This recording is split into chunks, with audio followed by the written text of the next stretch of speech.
wabarakatuh.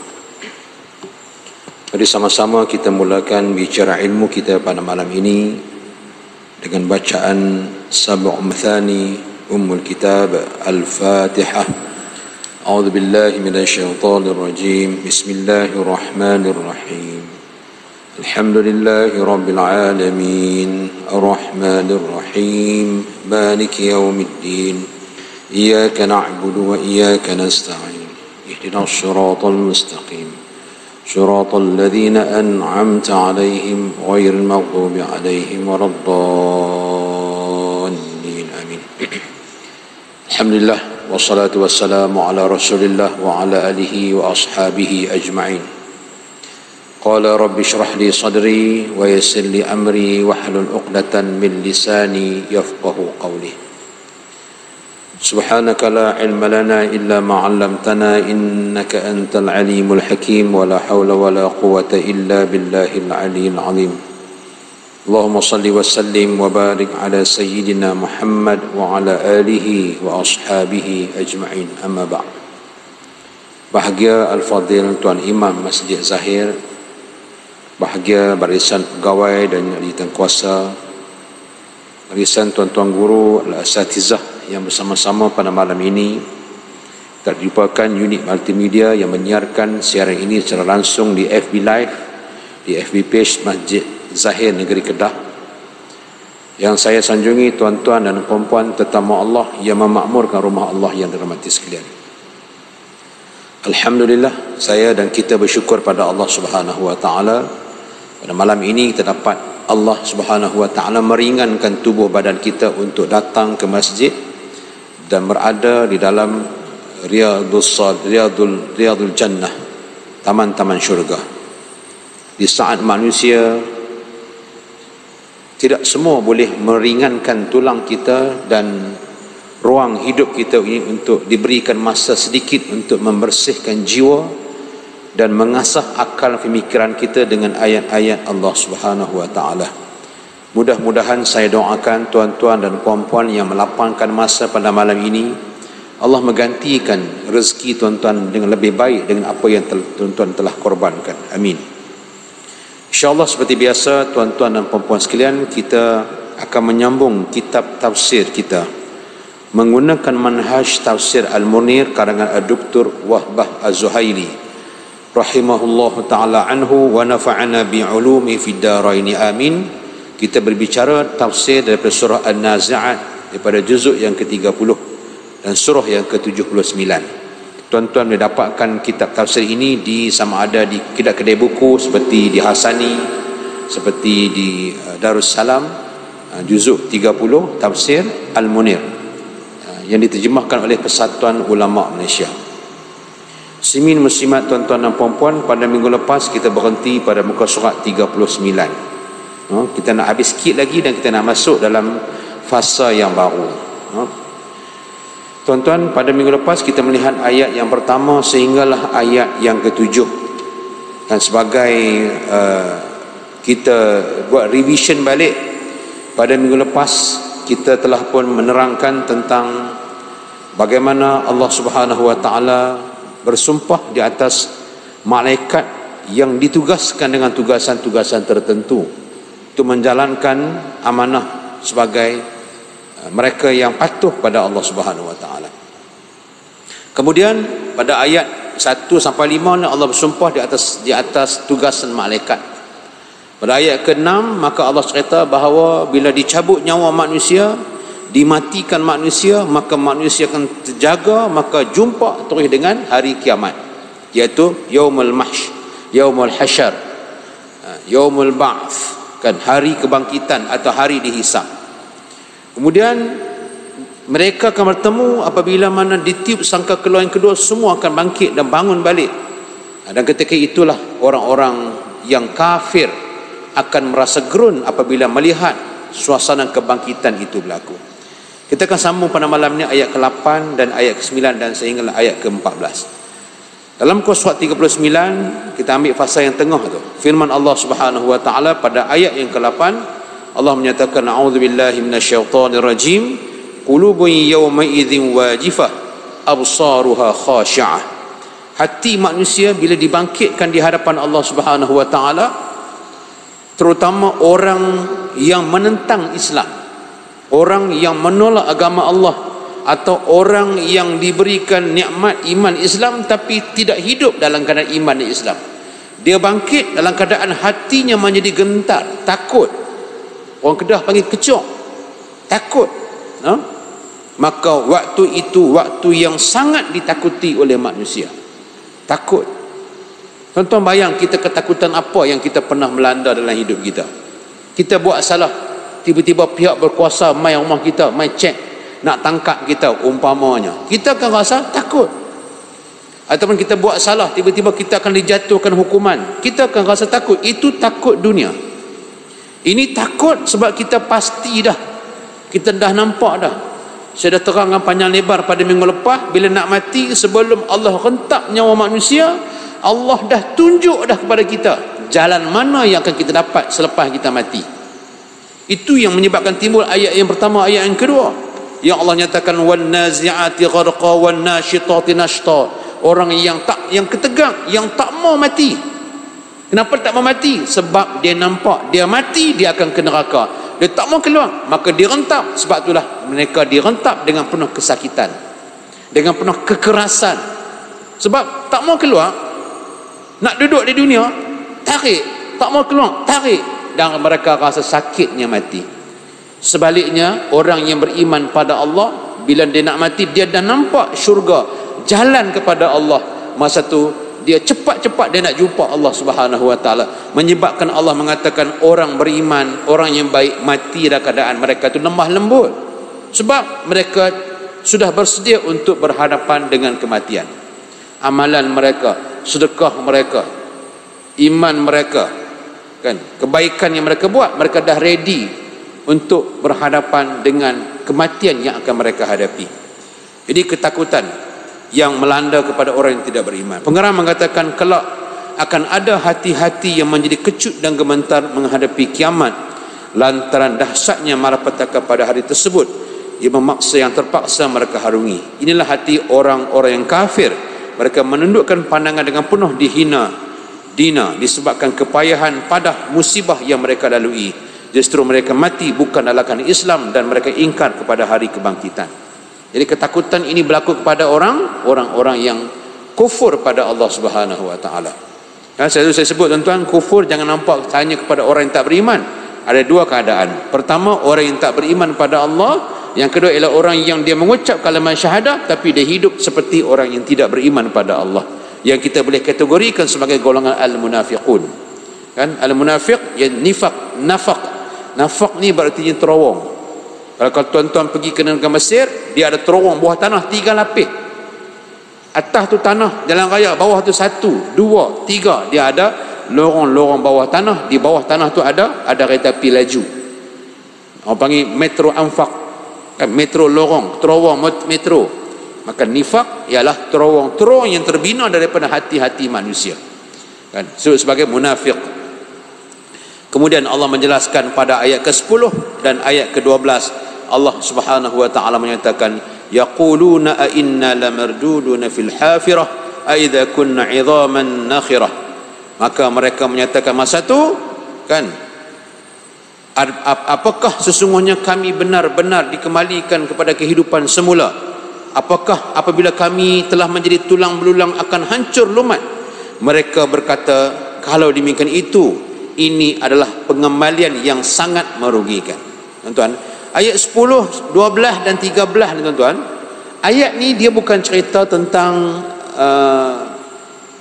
orang kafir ni dia mengetahui tentang azab, tentang manusia dibangkitkan.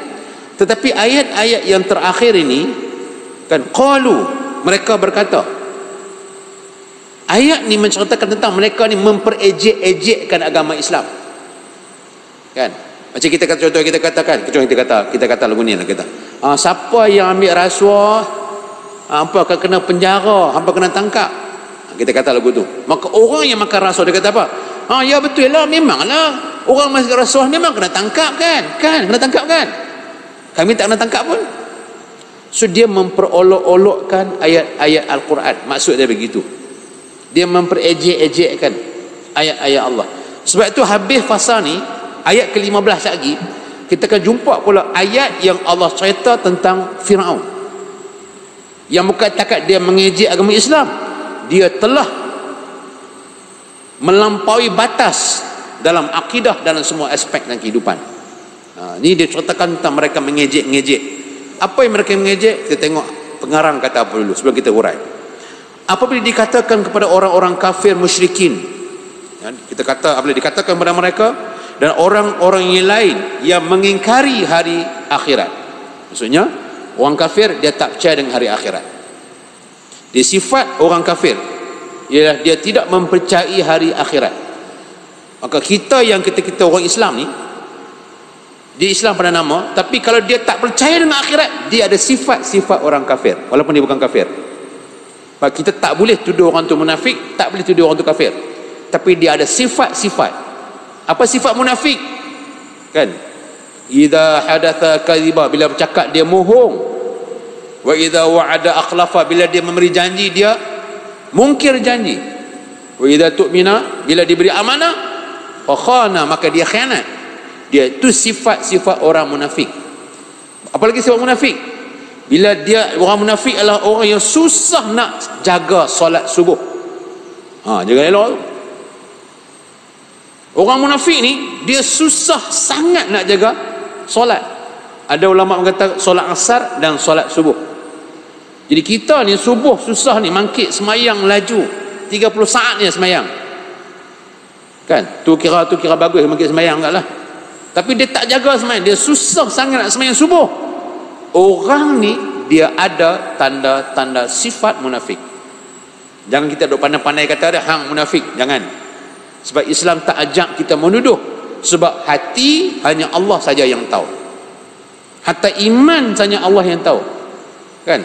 Walaupun dia tu tak semayang, dia tu kaki judi, dia tu kaki arak, tiba-tiba dia mati, jangan kita kata ni ahli neraka. Tak boleh.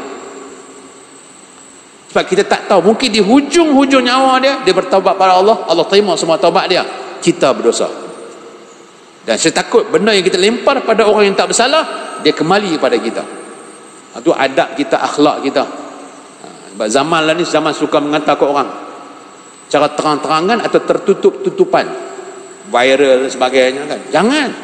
Kita tak tahu apa cerita, walaupun nampak cerita, jalan cerita nampak macam betul, real. Jangan kita masuk campur, bukan urusan kita.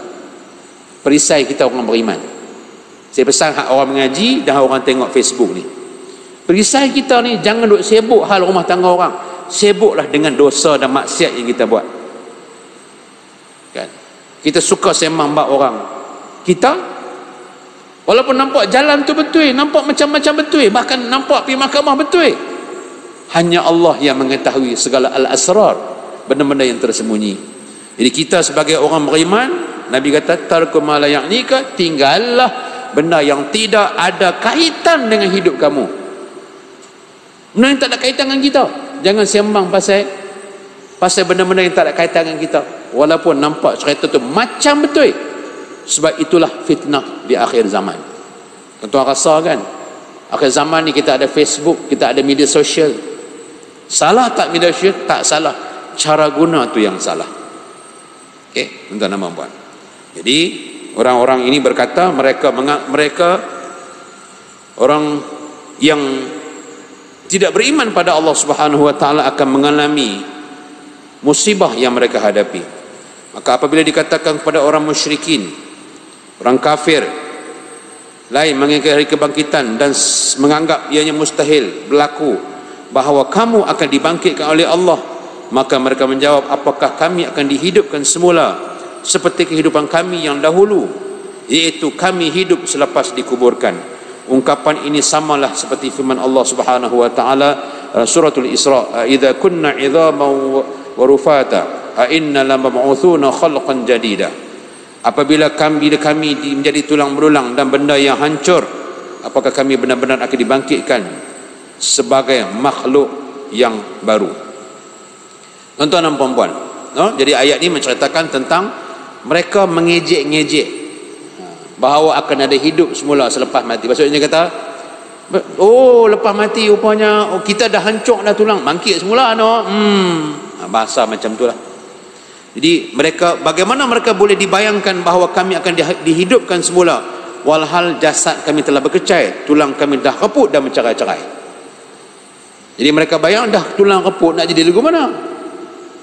Jadi ajaran yang Nabi Muhammad bawa ni memang tak masuk akal. Kan?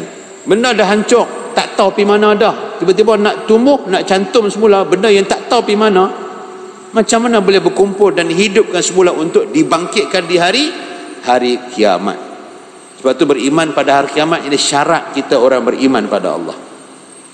Sebab tu saya suka tuan-tuan mengajak juzuk 29 30. Juzuk 29 habis dah kita mengaji dekat 3 tahun, saya ingat 3 tahun kita mengaji sebelum Covid. Ni kita masuk juzuk 30. Mungkin 3 tahun pula nak habis ni, kalau tak kena fasa KPKP. Sebab juzuk 29, juzuk 30 ni adalah ayat-ayat yang bercakap tentang kepercayaan. Percaya. Dia akan merangsang, orang putih panggil belief system dalam otak kita. Dalam otak kita ni dia ada satu kepercayaan. Sebab tu Nabi Muhammad SAW dia bina kepercayaan, belief system para sahabat. Ini disebut sebagai al-iman, beriman. Bila orang tu dah percaya, maka dia buat apa yang dia percaya. Kalau tuan-tuan percaya, kalau keluar malam-malam seorang-seorang ada hantu, kita tak berani keluar seorang-seorang sebab takut hantu, sebab kepercayaan hantu tu ada dalam otak kita. Macam mana belief system, macam mana hantu tu wujud? Tengok TV, tengok drama, tengok sinetron, tengok filem. Jadi dia akan memberikan kepercayaan. Tengok TV, masa tu hantu duduk atas tengah-tengah nusuk belayang, hantu duduk bercangkung atas alang. Lepas tengok TV, saya kita dah masuk belayang, kita akan tengok atas, ada tak ada hantu. Dia ada satu stigma ataupun satu isyarat pada kita. Nampak tak tuan-tuan? Sebab tu kepercayaan yang kena buang. Yang khurafat, kepercayaan yang nak masuk apa? Berimanlah pada Allah. Susah, payah. Cabaran tu Allah, ujian Allah bagi sebab Allah nak tambahkan pahala. Kan? Lagi banyak ujian, lagi banyak tentangan, lagi banyak cabaran kepada Islam, lagi banyak pahala Allah nak bagi kat kita. Sebab tu sahabat Nabi berani mati sebab dia yakin bahawa pahala yang besar ialah syurga Allah Subhanahu wa taala. Tuan-tuan. Kemudian oleh itu Allah menyanggah olok-olokan mereka. Dengan Allah Subhanahu wa taala menyatakan pada ayat yang ke-14, kan? Allah menyatakan ayat 13, Allah sebut fa innama hiya zajratun wahidah fa idahum bis-sahirah. Sesungguhnya pengamalan itu adalah satu tiupan sangkakala sekali saja, dan manusia bila mati, dia mati dalam flat, bumi ni di flat, jadi sama satu permukaan bumi. Artinya kata pengarang, jangan kamu menganggap jauh perkara itu kerana ia merupakan satu tuduhan yang, satu benda yang sangat mudah di sisi Allah. Jangan kamu menyangka perhimpunan itu merupakan sesuatu yang sukar bagi Allah, kerana ia tidak lebih daripada sekadar satu tempikan sahaja. Tempik mati bangun, Allah boleh buat.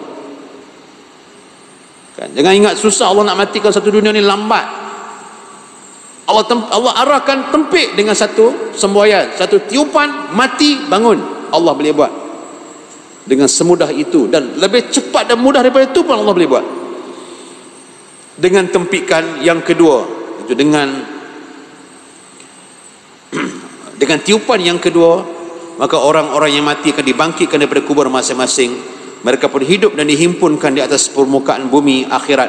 Pada waktu itu semua makhluk akan dibicarakan. As-sahirah menurut maknanya ialah permukaan negeri akhirat yang rata. Sementara makna yang dikenakan di sini ialah permukaan yang sebelah atas dan hamparannya yang zahir. Sebab ia dinamakan as-sahirah kerana sewaktu mereka berada di atas tanah lapang tersebut, mereka tak boleh tidur. Sementara pendapat yang lain mengatakan as-sahirah ialah bumi asy-syams. Ini pandangan ulama, no? Sahirah ni masa tempat berhimpun ni dia flat. Berhimpun, kita tak tahulah daripada Nabi Adam AS sampai orang terakhir yang mati sebelum kiamat, termasuk makhluk-makhluk yang lain. Kita boleh bayang tak betapa dahsyatnya, betapa ramainya, betapa keadaan begitu sesak dihimpunkan di padang mahsyar. belum lagi disoal, ditunggu.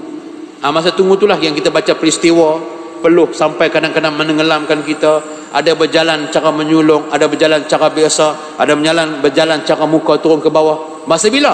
Masa mereka menunggu di padang mahsyar untuk menunggu hari pembalasan. Belum dihisap lagi. Masa menunggu tu pun dah susah dah. Sampai ulama dalam kitab menyebut, ada yang minta, dia tahu dia berdosa, dia tahu dia akan dihumbang ke akhirat, ke dalam neraka, tapi tak tahan nak hadapi kiamat ni. Dia minta dipercepatkan hisap sebab dah tak tahan dah. Tunggu lama sangat dah dihisap oleh Allah Subhanahu wa ta'ala. Tuan-tuan dan puan-puan muslimin muslimat sekalian, kesimpulan daripada ayat pertama sehingga ayat ke-14, Allah Subhanahu wa ta'ala menceritakan tentang akhirat yang pasti kita akan hadapi. Kemarin mungkin rezeki kawan-kawan kita balik bertemu Allah, mati. Minggu lepas adik-beradik kita mati. Akan tiba masa kita untuk berhadapan dengan benda yang sama. Waktu orang tu mati, kita bayangkan, sakit ke tak sakit dia mati nak? Sakit ke tak sakit, itulah yang akan kita hadapi. Sebab kiamat ada dua, satu kiamat kecil, yang kedua kiamat besar. Kiamat kecil semua akan hadapi. Bila? Anytime Allah boleh bagi. Kiamat kecil adalah kematian kita. Kiamat besar, hancur segala makhluk yang ada di dunia ni. Disebut dunia, semua sekali lah. Planet, matahari, bintang, cakrawala, bima sakti, manusia, bumi, semua hancur. Itu adalah kiamatul kubra, kiamat yang besar yang akan diberikan oleh Allah Subhanahu wa ta'ala. Oleh itu, dalam kesimpulan kita baca pada fasa yang pertama dalam surah An-Nazi'at ayat 1 hingga 14, dalam 2 minggu, Allah Subhanahu wa ta'ala mengajak jumlah kita bertaubat pada Allah. Sementara kita masih yakin ada iman pada Allah, belief, kepercayaan kita tu ada pada Allah, kita kena tanam dia, kena jiruh dia, kena buah baja dia supaya dia subur. Apa baja dia? A'malus salihat, amal salih. Tuan-tuan bersedekah, dia akan menyuburkan kepercayaan tuan-tuan kepada Allah. Sebab kita, tuan-tuan saya, bukan tuan-tuan saya sama nak. Kita ni, diri kita ni lekat dunia, lekat sayang dunia ni. Semua orang sayang dunia, termasuk saya bercakap sayang duit, tuan-tuan. Siapa yang main kereta, dia tak kunci kereta tu, bukan ada apa pun. Daksan hak jenis orang pun tak ambil dah, kunci. Kita beli kereta baru, kunci. Pasal apa? Sayang kereta kita. So bila kita sayang dunia, kita kena ajak buang sikit-sikit dunia. Kan, ambil ada duit lebih sikit, bubuh tabur masjid, duit lebih sikit, sedekah. Ni kadang-kadang kita nak bagi duit kat mak pak kita pun berkira. Kan? Buka bil duit. Buka tengok ada duit. Bil api tak bayar lagi, bil telefon tak bayar lagi, hutang bank tak bayar lagi, kereta tak bayar lagi, rumah tak bayar lagi. Lah kali pula RM10 bagi kat pak dah, bagi mak dah RM10. Mak lebih sikit, RM50, RM60 bagi. Gaji RM60,000. Pasal apa? Dia fikir yang dia nak tanggung tu banyak. Kan? Kita bersedekah di masjid ni dah lama dah sedekah RM1. Tuan-tuan tak percaya, tuan-tuan tanya Tok Siap, pegawai masjid yang kira duit selepas main Jumaat. Banyak duit hak warna apa? Saya bukan nak kata tak boleh sedekah RM1. Tapi hak tuan-tuan nak main ni, hak tuan-tuan main, hak lain tak apa. Hak tuan-tuan main mengaji ni, kita dah nak kena suburkan iman kita, nak kena suburkan kepercayaan kita pada Allah. Percaya Nabi kata bersedekah itu tidak akan berkurang walaupun sedikit. Kena percaya. Nabi kata kalau sedekah, Allah ganti balik. Jangan duk soal benda tu. Contoh, saya bagi contoh sedekah lah. Kita main gitu, minggu ni aku start nak bagi RM10. Belajar RM10. Setiap kali Jumaat RM10. Bila tuan-tuan dah yakin, tuan-tuan nampak, tuan-tuan rasa macam selesa, rasa macam banyak bahagia Allah bagi. Allah buka jalan yang tertutup, yang duk kelai itu boleh cantum elok balik, yang sakit boleh elok balik. Tuan-tuan belajar pula derma RM10, RM50. Sebab tuan-tuan Allah buka jalan kita untuk mendapat kesuburan keimanan pada Allah. Itu baru bersedekah duit, belum bersedekah tenaga lagi, belum bersedekah masa lagi, Kita kena belajar, tuan-tuan. Dia sebut sebagai at-tarbiyah. Kena ajak, tarbiyah ni adalah proses. Kita buat, kita gagal, cuba lagi, jangan gagal kita tak buat, cuba gagal buat lagi, cuba gagal buat lagi. Itulah proses. Macam kita kecil-kecil, anak-anak kita berjalan, bertatih jatuh, bangun lagi, bertatih jatuh, bangun lagi. Dia tidak pernah kenal arti putus asa, akhirnya dia berjaya berjalan.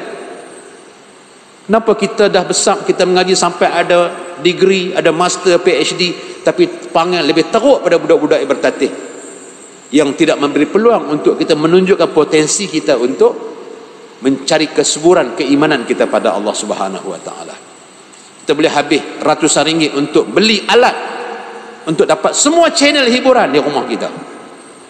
Kita sanggup habis duit banyak untuk beli package yang paling tinggi dalam data handset kita.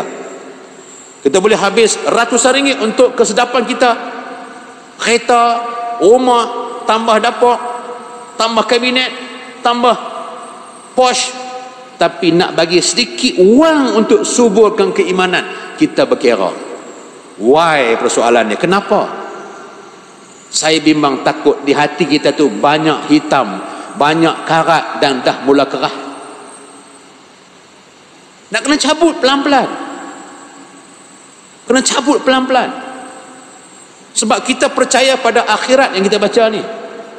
Orang yang percaya akhirat, dia yakin kalau dunia tak dapat, Allah bagi ke akhirat. Dia percaya.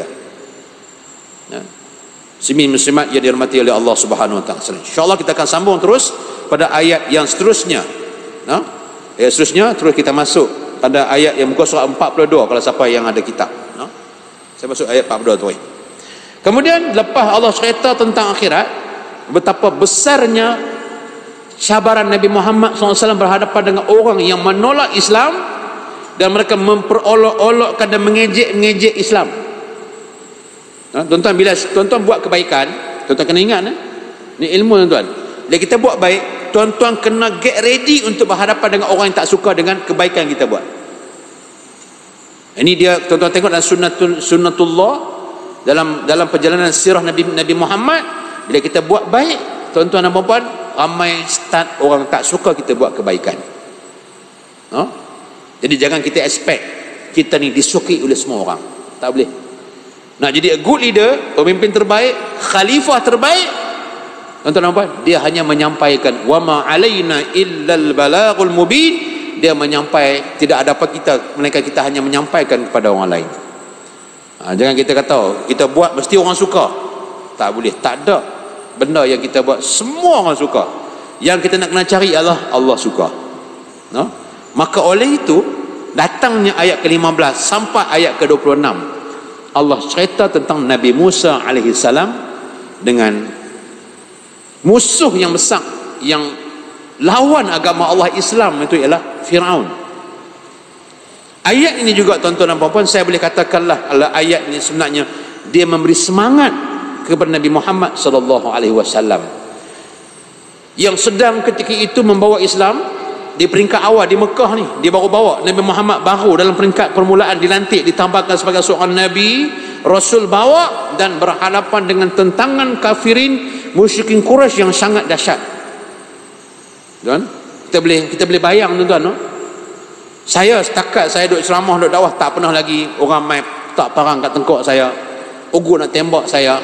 Kalau hampir mengajak aku tembak hang, kalau hampir mengajak aku bakar rumah hang, kalau hampir mengajak aku bunuh semua adik-beradik hang. Saya belum pernah menerima ugutan macam tu. Bayangkan dakwah Nabi dan para sahabat, yang mereka menerima ugutan macam tu di kalangan orang kafir Quraisy. Maka Allah bawa mai cerita Nabi Musa AS dengan Firaun supaya memberi ketenangan kepada mereka yang hidup berjuang di jalan Allah. Siapa-siapa yang hidup dia nak berjuang di jalan Allah, siapa-siapa saja yang dia hidup dia nak berjuang di jalan Allah, Allah kata tengoklah cerita Musa dan juga Firaun. Kamu akan mendapat pengajaran daripada kisah ini untuk kamu teruskan perjuangan. Kamu jangan berhenti, kamu istiqamah, buatlah dan Allah akan tolong kamu. Dalam cerita ni ada ayat dan ni sampai habis kita baca nanti sampai ayat 26. Daripada ayat 15 sampai 26. Allah cerita pasal apa? Di hujung ayat Allah kata apa? Allah sebut inna fi dzalika la'ibratan liman yakhsha. Kisah ini memberi semangat, memberi ibrah, memberi faedah kepada mereka yang takutkan Allah, yang nak berada di atas jalan perjuangan di jalan Allah Subhanahu wa taala. Adapun orang yang tak nak berjuang di jalan Allah, adapun orang hidup yang tak takut pada Allah, dia hanya takut pada manusia, dia takut pada makhluk. Dia baca cerita Fir'aun, dia baca cerita Musa, dia akan nampak sebaliknya. Dia tidak akan nampak kisah perjuangan, dia nampak kisah kekayaan Fir'aun. Maka Allah Subhanahu wa taala mulakan pada ayat yang ke-15. Hal ataka hadithu Musa idh nada rabbuhu bil wadil muqaddas tuwa. Tuan ni kita boleh refer pada muka surat 44 no. Lompat tu situ, surat 44. Apakah tidak sudahkah sampai kepada kamu ya wahai Muhammad kisah Nabi Musa alaihi salam? Surah 44 tafsir dan ulasan. Tatkala Allah Subhanahu wa taala memanggil-manggilnya di lembah suci, iaitu lembah Tua. Ayat 15 ayat 16. Pengarang menyebut, kita baca pengarang dulu, kita akan tafsirkan dia, kita akan huraikan dia. Pengarang mengatakan, apakah tidak sampai kepada kamu kisah Nabi Musa alaihi salam yang telah diutuskan oleh Allah kepada Fir'aun, dengan dibekalkan kepada Nabi Musa AS itu mukjizat bagi membantu dakwah Nabi Musa AS. Apakah tidak sampai kepada kamu kisahnya sewaktu dia menyeru Tuhannya di waktu malam dengan berkata padanya? Apakah tidak sampai kepada kamu kisah dia menerima tanggungjawab kenabian, kerasulan di suatu lembah disebut lembah Tua yang bersih, iaitu lembah di Bukit Saina, sewaktu Allah memanggil-manggilnya. Tuan-tuan dan puan-puan, ayat pertama, ayat kedua ni menceritakan, dia ayat macam ni lebih kurang saya sebut. Nabi Muhammad SAW ditabarkan menjadi Nabi, tiba-tiba nak berhadapan dalam dakwah Nabi dengan golongan musyrikun, kafirun yang Masya Allah, tabarakallah, penentangan mereka sangat dahsyat. Untuk memberikan motivasi, untuk memberikan keyakinan kepada Nabi Muhammad SAW yang berjuang di atas jalan Allah, seolah-olah Allah katakan, teruskan kamu perjuangan Nabi Muhammad ini sama dengan perjuangan Nabi-Nabi sebelumnya, termasuk Nabi Musa alaihissalam. Kamu sampai tak cerita tentang Nabi Musa alaihissalam? Tentang Nabi Musa alaihissalam berhadapan dengan Fir'aun.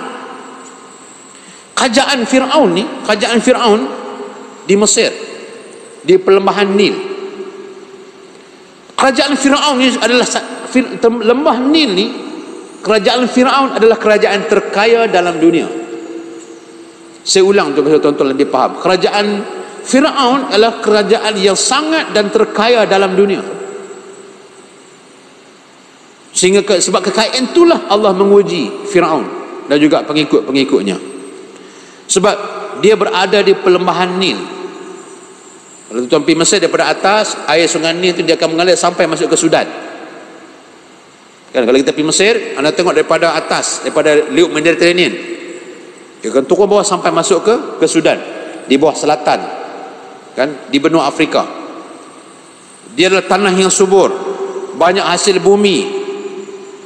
Bahkan kerajaan Fir'aun mengikut para ulama lebih besar, lebih hebat, lebih berpengaruh daripada kerajaan Raja Arbraha yang cuba untuk memusnahkan Kaabah, dan dia buat Kaabah dia sendiri dengan penuh keindahan sebab duit dia banyak. Kerajaan Fir'aun lebih hebat daripada Raja Arbraha. Maka Fir'aun satu ketika dia mendapat satu ramalan yang diberikan oleh ahli-ahli nujum ataupun tukang-tukang tilik atau ahli-ahli sihir yang beritahu Nabi Musa alaihissalam yang mereka dapat mencuri daripada maklumat ilmu di langit. Tuan-tuan, kita mengaji 3 tahun lepas, 4 tahun lepas surah Al-Mulk, Allah menjadikan bintang dan semua itu merupakan rujuman li syayatin. Bila diputrakan Nabi Muhammad SAW, maka ahli nujum dah tak boleh dah mencuri maklumat di langit. Syaitan-syaitan dah tak dibenarkan oleh Allah untuk mendapatkan ilmu-ilmu di langit atau ilmu masa depan. Jadi ahli nujum berkata kepada Fir'aun, Hei Firaun, sesungguhnya dalam ramalan kami suatu hari nanti akan lahir seorang budak lelaki, seorang putera yang akan dilahirkan, dan putera ini daripada kalangan Bani Israel, dan dia akan menjatuhkan kerajaan Firaun. Bila Firaun mendengar ada kisah bahawa akan diputerakan seorang lelaki akan menjatuhkan kerajaan Firaun, dia mengarahkan semua pemimpin-pemimpin dalam kerajaan Firaun, orang ketua kampung, ketua daerah, ketua negeri, ketua negara, diarahkan untuk membunuh semua anak-anak lelaki. Dapat tahu anak lelaki bunuh, anak lelaki bunuh anak lelaki, tanpa dia sedar bahawa biarpun perancangan Firaun untuk membunuh anak lelaki bimbang, anak lelaki itu akan menjatuhkan pemerintahannya, tetapi Allah itu maha berkuasa. Kita boleh merancang, tetapi perancangan Allah di luar batasan dan kotak pemikiran manusia.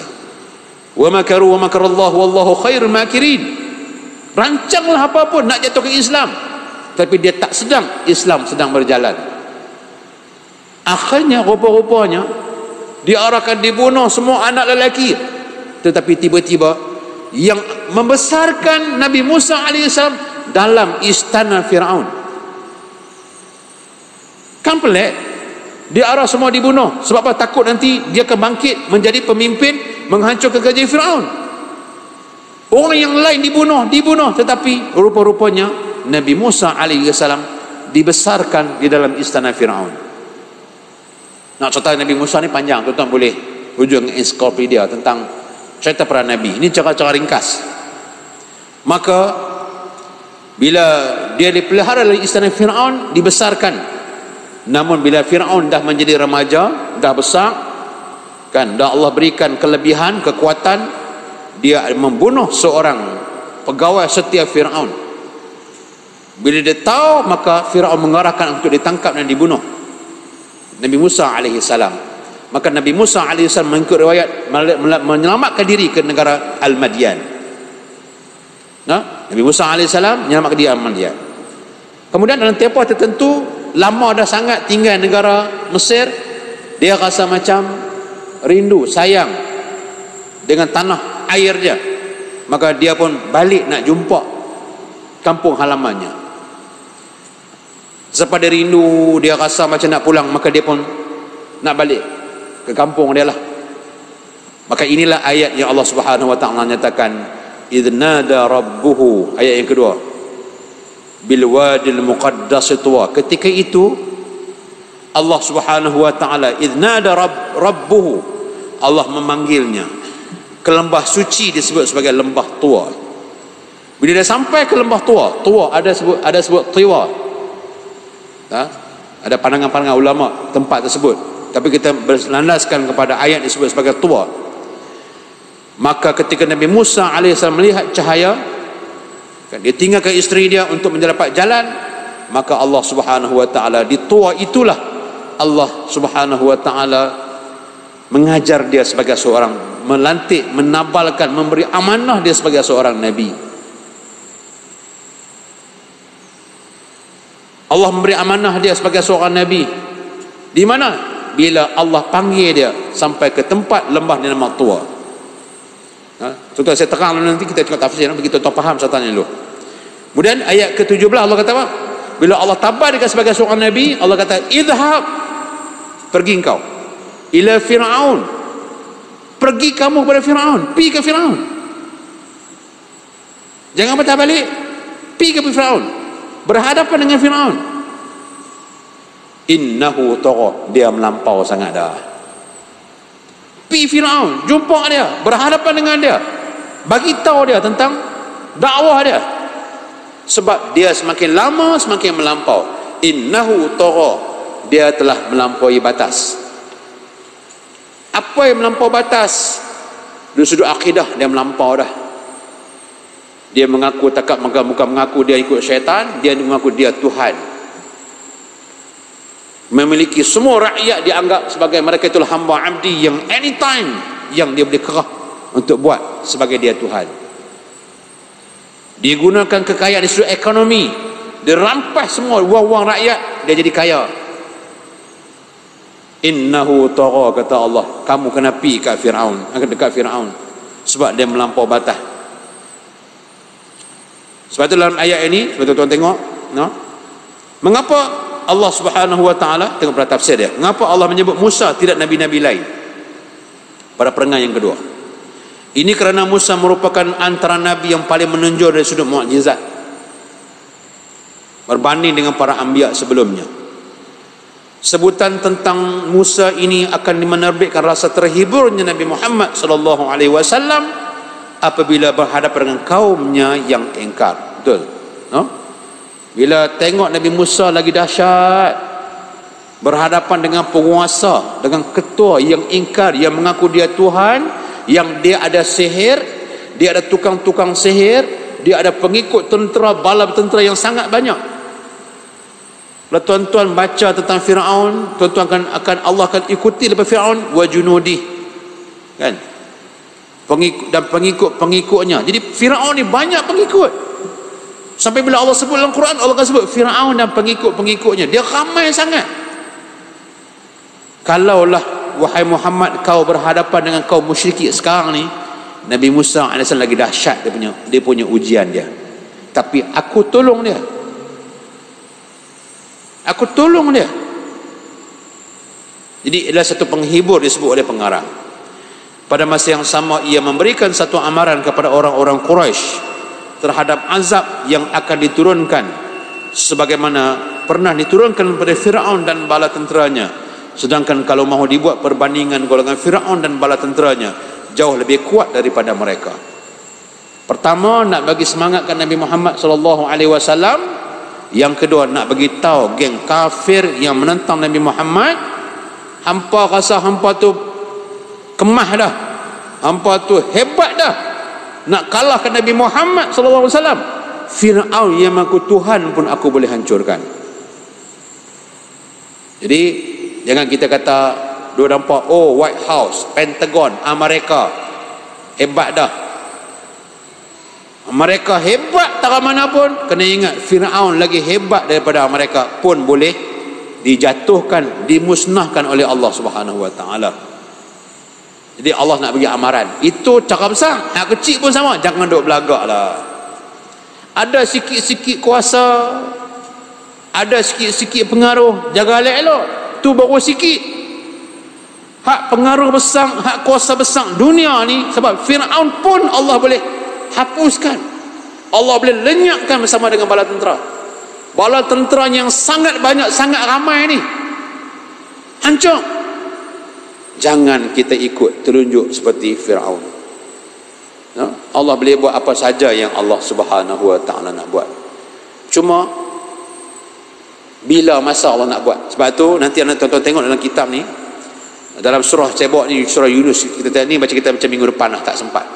Surah Yunus nanti tuan-tuan buat note dalam buku tuan-tuan, ayat 88 dengan ayat 89. Kita baca minggu depan. Ini saya buat tambahan, rujukan tambahan. Surah Yunus ayat 88 dengan ayat 89, Allah menceritakan bagaimana Nabi Musa alaihissalam angkat tangan doa pada Allah supaya Allah musnahkan Firaun. Mengikut para ulama, antara doa Nabi Musa alaihissalam dan Allah tenggelamkan Firaun 40 tahun. 40 tahun. Bukan kata dia doa-doa ni terus jadi dah. Ni doa Nabi ni, Nabi Musa. Bukan kita nama Musa dah, ni Nabi Musa. Angkat tangan doa pada Allah. Kan? Ada ni, wa qala Musa rabbana innaka ataita fir'auna wa mala'ahu zinatan wa amwala ila akhir ayat. Dia angkat tangan pada Allah dan surah Yunus tuan muka ayat 88 dan ayat 89. Daripada doa tersebut sampai ditenggelamkan Firaun 40 tahun. Jangan kita rasa jarak masa tu tak ada apa-apa pun, aku tak semayang, tak ada apa pun, aku buat zalim, it's okay, tak kena tangkap dengan polis pun, SPRM tak main geledah rumah saya pun. Bukan sekarang waktunya. Kalau tak di dunia pun, tunggulah masa di hari akhirat kelak. Pasti kita akan dihisap oleh Allah Subhanahu wa taala. No? Dalam ayat ini. Maka setelah itu Allah menerangkan tugas yang telah dipikul oleh Nabi Musa alaihissalam, kan, idhab ila fir'aun innahu tagha, maka pilah kepada Fir'aun kerana dia melampau. Di dalam start pada ayat ke-18 ni Allah cerita apa yang Allah suruh Nabi Musa buat.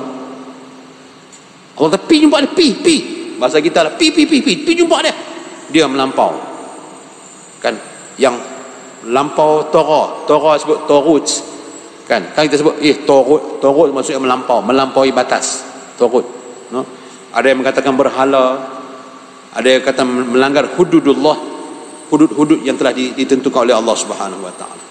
Tuan-tuan dan puan-puan, jadi kita berhenti dekat ni malam ni, insya-Allah kita akan sambung pada minggu hadapan pada ayat yang ke-18 sehinggalah ayat yang ke-26. Kita akan tamatkan kisah bagaimana Nabi Musa alaihissalam berhadapan dengan Firaun. Ini cerita ni untuk apa? Untuk tuan-tuan dan kita semua. Dia adalah motivasi kita kepada mereka yang ingin berada di atas jalan Allah, korban harta, korban nyawa dia, kan, sebagainya. Tuan-tuan, tak ada dapat pujian, dapat orang hina kita dan sebagainya, tapi itulah Allah buat ibrah, no? Inna fi dzalika la'ibratan liman yakhsha. Ibrah, pengajaran kepada orang yang takut ke Allah Subhanahu wa taala.